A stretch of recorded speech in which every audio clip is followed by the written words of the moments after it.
Hi everyone, my name is Rachel Conway. I'm 34 years old. My father evacuated the whole family before a Category 4 storm, watched my mother drive off in the last car, boarded my kitchen window from the outside, and left me locked inside the house with 3 dogs and 2 cats. And by 7:30 the next morning, my phone was exploding with 53 missed calls and a text from him that said, "Please stop." The thing about betrayal is that sometimes it does not arrive screaming. Sometimes it arrives with plywood, a cordless drill, and your father acting like he is being practical. The storm had been on the news for 3 days. Every weather app on Earth was glowing red. Schools were closed. Grocery shelves were stripped. Gas lines curled around blocks. The governor was on television using that serious, calm voice people use when they want panic to sound organized. Evacuate if you can. Leave early. Do not wait. My family waited anyway. That was my father's way. He liked danger best when it gave him a chance to act like the only reasonable man in the room. He spent all Thursday barking orders, taping windows, dragging patio furniture into the garage, and talking over every meteorologist as if the storm might change direction out of respect. My mother followed behind him, wringing her hands and pretending helplessness in the expensive, polished way she had perfected over the years. My younger brother, Mark, loaded coolers into the SUV, complained about traffic, and still somehow found time to tell me I was lucky I did not have kids to move. My sister Jenna kept shoving cosmetics and chargers into tote bags while asking if the rental house inland would still have Wi-Fi. And me, I was carrying pet food, water jugs, flashlights, litter, towels, and crates. Because in my family, if something was unpleasant but necessary, it usually rolled downhill until it hit me. That had been true my whole life. Rachel can stay late. Rachel can clean it up. Rachel will understand. Rachel is stronger. Rachel is practical. Rachel does not need as much. Useful daughters hear those sentences so often they almost mistake them for compliments. By late afternoon, the first bands of rain were already lashing the porch screens, and the wind had started making that deep, ugly sound in the trees that tells you nature is done negotiating. The real evacuation should have happened hours earlier. We all knew it. But my father had mismanaged time the way he mismanaged everything else with confidence loud enough to pass for authority. Then came the pets. 3 dogs, 2 cats, all terrified already. My mother stood in the kitchen staring at the carriers like they had personally offended her. "We can't possibly fit all of them." Mark said the beach house we were supposedly evacuating to did not allow animals. Jenna said one of the dogs shed too much and the cats would destroy the furniture. I looked at my father and knew even before he opened his mouth exactly where the conversation was heading. He wiped rain off his forearm and said, "Someone has to stay with the house." Not, "Someone has to stay with the pets." Not, "We need a plan." The house. The pets were just the excuse. I said, "No." It came out faster than I expected, sharp enough to make the room still for half a second. My mother turned toward me with immediate offense as if refusal itself were rude. "Rachel, don't start. Don't start." I looked at all of them. "You are not leaving me here in a hurricane." My father's face changed then. Harder, flatter. The expression that meant he had already decided something and was now offended by resistance. "It's one night," he said. "The house needs watching and the animals can't be left alone. Then one of you stay too." No one answered. That was answer enough. Jenna looked down at her phone. Mark suddenly became fascinated by the cooler straps. My mother pressed her lips together in that injured little line she used whenever she wanted my guilt to do the work for her. "Finally," she said softly. "You know your father can't handle the stress here. And Mark has the driving. We need everyone in the cars." Everyone. I was standing right there and she still said, "Everyone." I laughed once because if I had not, I might have screamed. My father stepped closer. "Stop being dramatic. You've always been good in a crisis." There it was again. The family version of love I had been fed my whole life. "You're capable. You're steady. You can take it."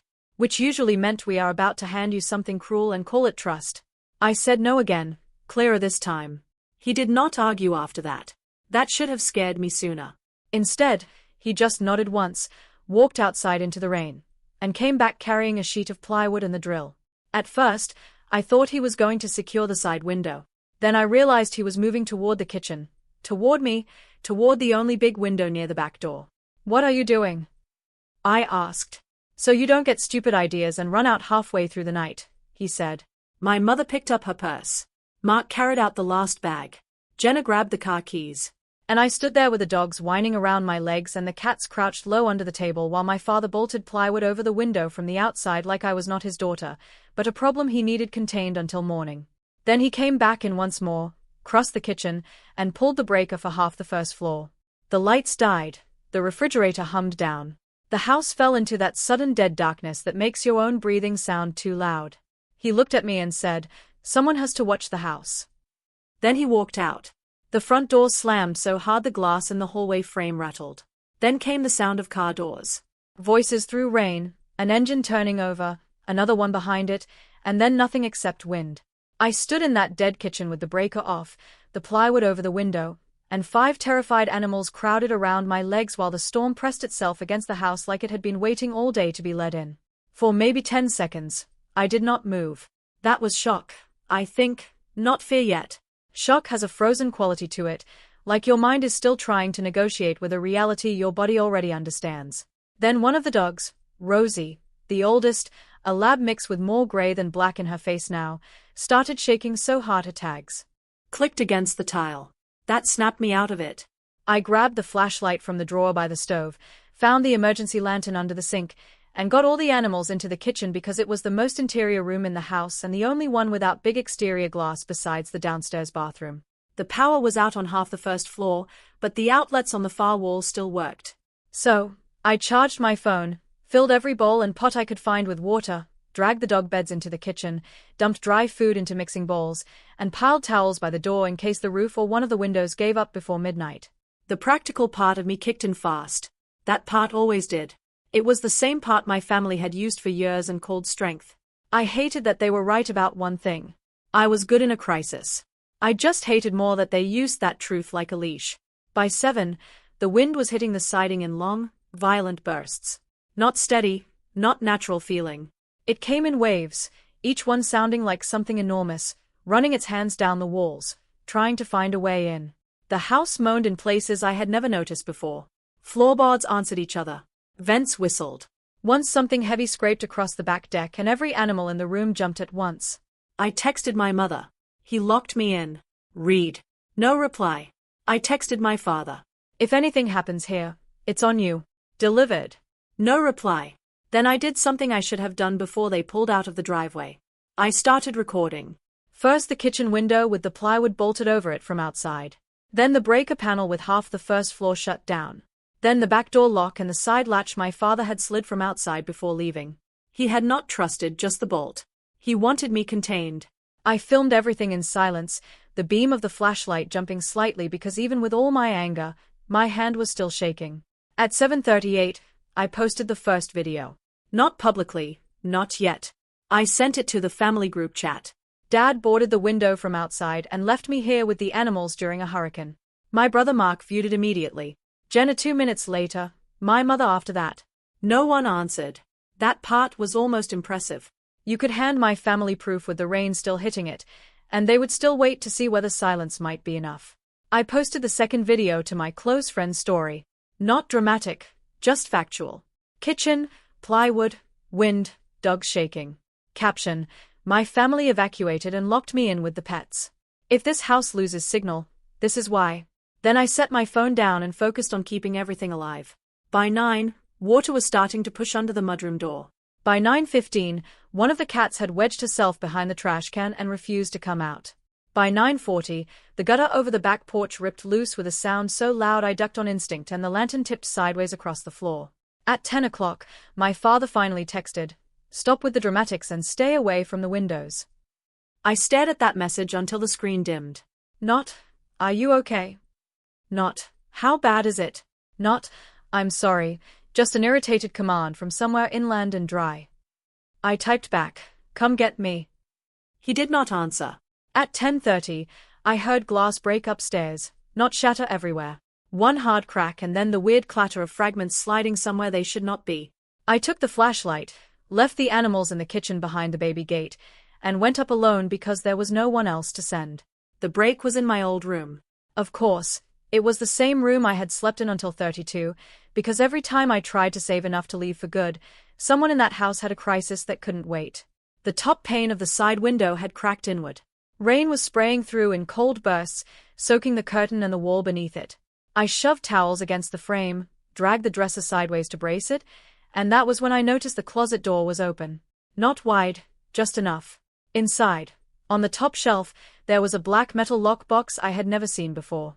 I almost ignored it. That would have been smarter. But I was wet, furious, trapped, and 20 years of living in my father's house had taught me one reliable thing. Whatever he kept hidden was usually more important than whatever he said out loud. I dragged over a chair, pulled the box down, and nearly dropped it because it was heavier than it looked. Not full of papers, full of something else. I carried it downstairs and set it on the kitchen table just as another blast of wind hit the house hard enough to make the lantern flicker. The dog started barking. My phone lit up. Not my family this time. My first video had been screen recorded and shared.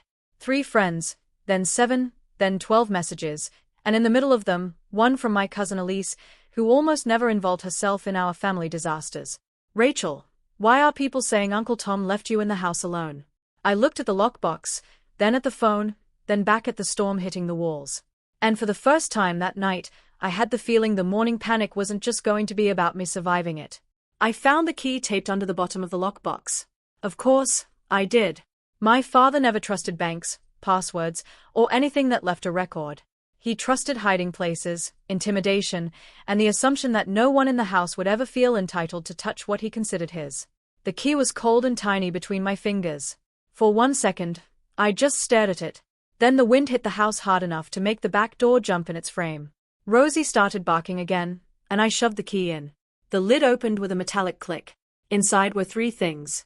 A thick stack of papers bound with a black clip, a ring of labeled keys, and a handwritten envelope with my name on it. Not my father's handwriting, my grandmother's. That stopped me. My grandmother, Nora, had been dead almost 2 years. She was my father's mother, which meant he spent most of her funeral performing grief and the next 6 months calling her confused anytime anybody mentioned anything she had ever promised in plain English. She was also the only adult in that family who ever looked at me like I was a person instead of a function. I sat down at the kitchen table and opened the envelope first. The paper inside was folded twice. Handwriting was shaky but still unmistakably hers. Rachel, if you are reading this, then your father has done something desperate, dishonest, or both. I read that line twice. Then I kept going. She wrote that after my grandfather died, she had changed the paperwork on the house because she no longer trusted my father with anything that could be borrowed against, lied about, or used to teach a lesson. She wrote that my parents were allowed to stay there only because she thought, maybe foolishly, that keeping a roof over the family mattered more than fairness while she was alive. Then came the sentence that made my hands start shaking for a completely different reason. The house was never left to your father.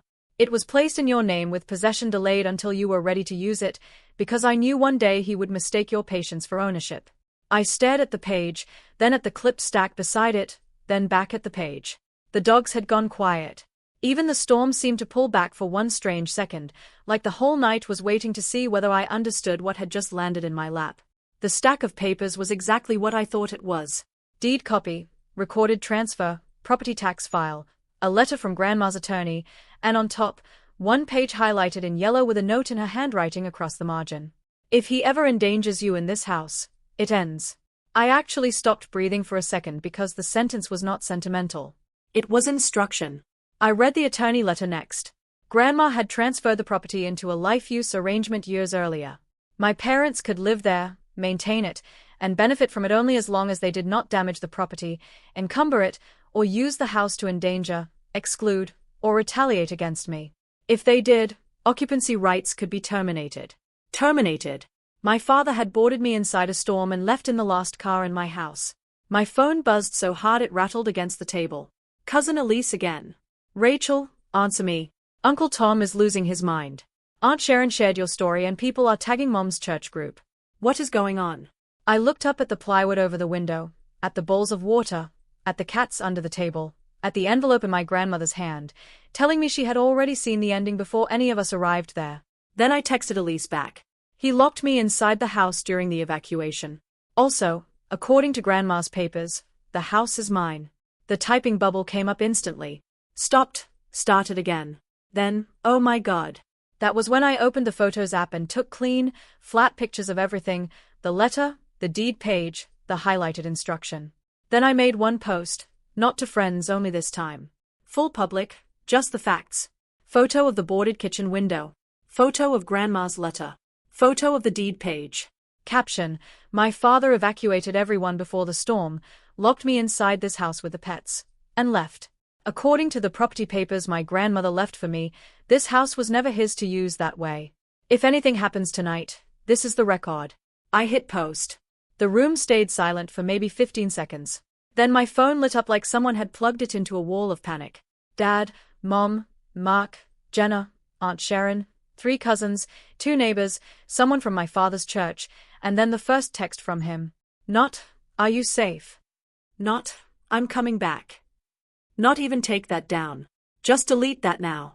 I looked at it, then at the house around me, then at the rain driving itself against windows that had belonged to me all along.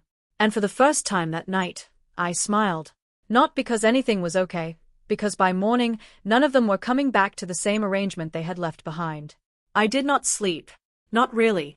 I sat on the kitchen floor with Rose's head in my lap, one cat pressed against my hip, the other hidden behind the microwave, and my phone lighting up every few seconds like the storm had gotten into the wiring. Dad called 11 times in the next hour. Mom left 4 voicemails. Jenna sent, please delete that. People are overreacting. Mark sent, you made this way bigger than it was.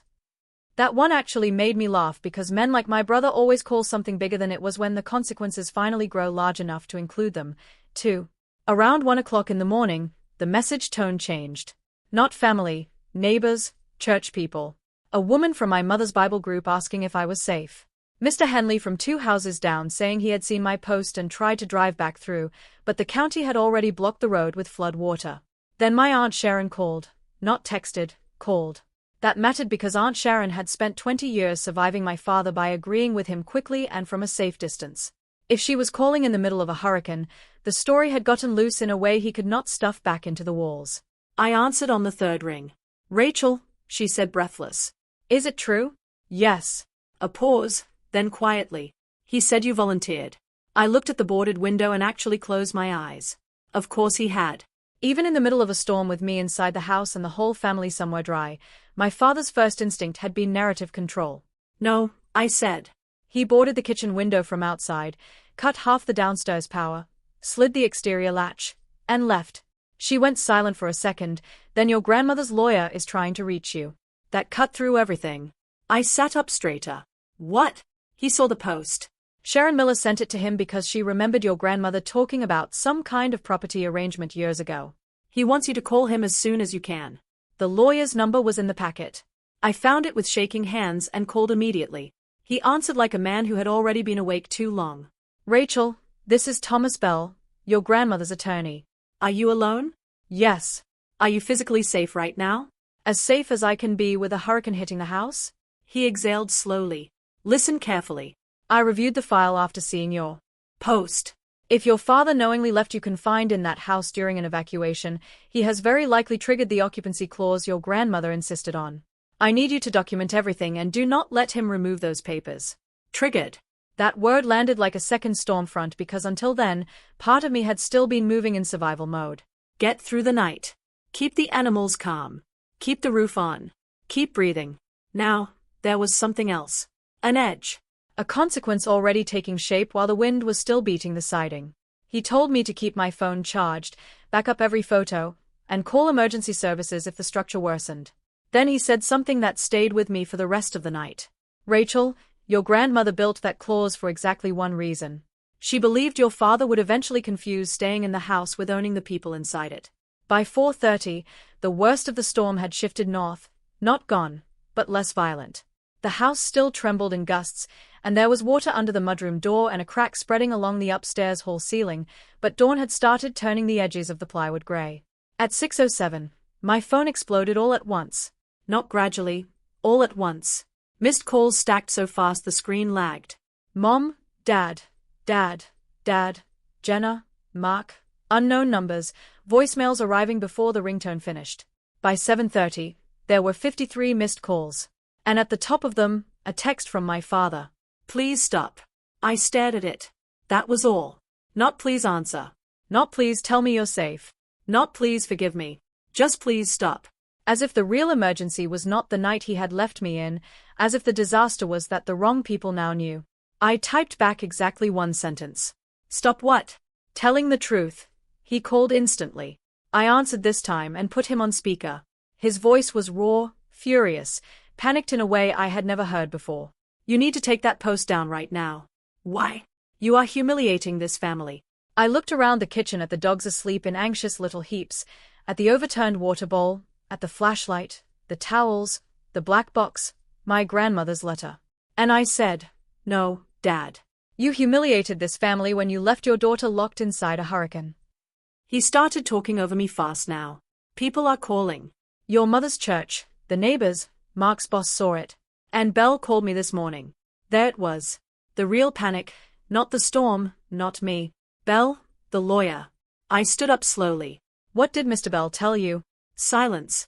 Then my father said through clenched teeth, he said, We need to discuss the house. I almost smiled. Need to discuss the house. The most careful sentence possible for a man who had just discovered he might have gambled away his own living room. At that exact moment, there was a pounding at the front door. Not my father, not family, county emergency workers doing welfare checks on the evacuated road. And for the first time since the cars pulled away the night before, I realized I was not the trapped one anymore. I muted my father mid-sentence and opened the front door. 2 county emergency workers stood on the porch in bright rain gear. One holding a clipboard under a plastic sleeve, the other scanning the property line like he was checking for structural damage. Behind them, the road was half water and half broken branches. The whole world looked peeled open. Rachel Conway? The older one asked. Yes, we're doing post-band welfare checks. We saw the plywood in the post. Are you injured? I almost laughed from sheer exhaustion, not because it was funny, because nobody in my family had asked me that yet. No, I said, shaken, not injured. He looked over my shoulder at the kitchen window, the towels, the animals, the lantern, the lockbox, and papers still spread over the table. Then he said, Do you have somewhere else to go? That was when I understood the answer had changed overnight. Yes, I said. Eventually, I gave them water, let them document the property, and one of them quietly suggested I save every photo twice. The older one also asked before leaving whether the person who left me there had legal authority over the house. I looked at my grandmother's letter in my hand. No, I said. I don't think he did. By 8:15, Mr. Bell was at the house, not inside. He met me on the porch because he said very gently that it was better if the first conversation happened with the front door open and witnesses nearby. He had a leather file case and the face of a man who was no longer surprised by ugly family behavior. Only disappointed by its timing, he read Grandma's letter himself, checked the deed copy, reviewed the occupancy clause, then looked at the plywood over the kitchen window and the exterior latch my father had used. Rachel, he said, I need you to understand this clearly. Your father didn't just behave cruelly. He created a recordable event under the exact language your grandmother was worried about. I sat down on the porch step because my niece suddenly did not feel trustworthy. What happens now? He opened his file case. Now, he said, we terminate their occupancy rights just like that. No courtroom speech, no dramatic gavel, no waiting for my father to discover morality in hindsight, a signature packet, a formal notice, emergency filing language because of the storm event, and documented confinement. I signed where he pointed. My name looked steadier on legal paper than it had any right to after a night like that. My father arrived at 10:02. Of course he did. Not alone, either. My mother in the passenger seat, pale and swollen-eyed, Jenna in the back, Mark in his own truck behind them. They got out, acting like speed itself might still control the outcome. Dad started talking before the car door fully shut. Take it down. Mr. Bell didn't even turn around. Good morning, Tom. That stopped him. My father knew exactly who he was. The same attorney he had spent years dismissing as your grandmother's paranoia in loafers. Dad looked from the file case to the porch step to the papers in my hand and understood enough to go quiet the way men do when the room they thought they owned clears throat, starts using words they can't bully. Mom tried first, tears already ready. Rachel, honey, we were scared for you. I stared at her, not because I wanted to punish her, because I had finally run out of alternate interpretations. You left. She started crying harder. Your father thought I know exactly what he thought. Mr. Bell stepped in then, calm as rain after damage. Thomas Sharon, I'm here to serve notice that your right to occupy this property has been terminated under the event clause established by Eleanor Conway and recorded in the life use instrument. Your conduct during the evacuation created endangerment within the property and triggered immediate revocation. My father actually laughed. A harsh, unbelievable sound. You think you can throw us out of our own house over one storm? Mr. Bell handed him the notice. No, he said. Rachel can. There are moments when the truth enters a family so cleanly it sounds unnatural. That was one of them. Jenna went white. Mark muttered, Jesus. My mother grabbed the notice with both hands and read the first page, then the second, then looked at me like I had become somebody she should have studied earlier. Dad crumpled his copy halfway through the second paragraph. This is insanity, he said. This is because she got embarrassed online. I stood up. No, I said this is because you locked me in a hurricane inside a house that was never yours to use that way. He stepped toward me then. Old reflex, old posture, old assumption that volume could still make me smaller. The county worker by the truck door moved before I had to. Not aggressively, just enough. And for the first time in my life, my father had to stop because another man in the space did not care about his version of authority. By noon, they were packing, not everything. The notice gave them a short window under supervision to remove personal belongings, and Mr. Bell arranged for the sheriff's office to oversee if needed, but the power had shifted so completely, so fast that even my mother understood resistance would only make the record uglier. She found me in the hall once while Jenna was carrying boxes. I should have stayed, she whispered. I looked at her and thought about every year she had spent translating my father's cruelty into family language. Every time she had asked me to understand instead of asking him to stop. Yes, I said. You should have. That was the only answer she got. My father never apologized. He threatened. He paced. He cursed Mr. Bell, the internet, the church people, the weather, me. But apologies require a person to admit the world did not betray him first, and he was never built for that. Mark moved out with him 3 weeks later. Jenna stayed in contact with Mom, but stopped speaking to Dad entirely after she saw the videos and read Grandma's letter twice. Funny how a locked window and one sentence from a dead woman could succeed where years of family dinners had failed. And me, I kept the house. I repaired the upstairs window, replaced the gutter, painted the kitchen where the lantern had burned a black mark into the counter, and left the plywood in the garage for a year because I wanted to remember exactly what finally ended the arrangement. People ask if I felt guilty, a little at first. Useful daughters always do. But guilt faded when peace got loud enough. No one assigning me storms because I was good in a crisis. No one using my steadiness as a reason to hand me more danger. No one locking me into roles I never chose and calling it love. My father's first text that morning had said, "Please stop." He was too late. I already had. Hi everyone. Thank you for being here. If that had happened to you, would you have posted the proof in the middle of the storm or waited until morning? And after finding out the house was yours all along, would you have removed your parents, too, or given them one more chance? Tell me in the comments. And if this story stayed with you, please like the video and subscribe to the channel. I'd love to see you in the next.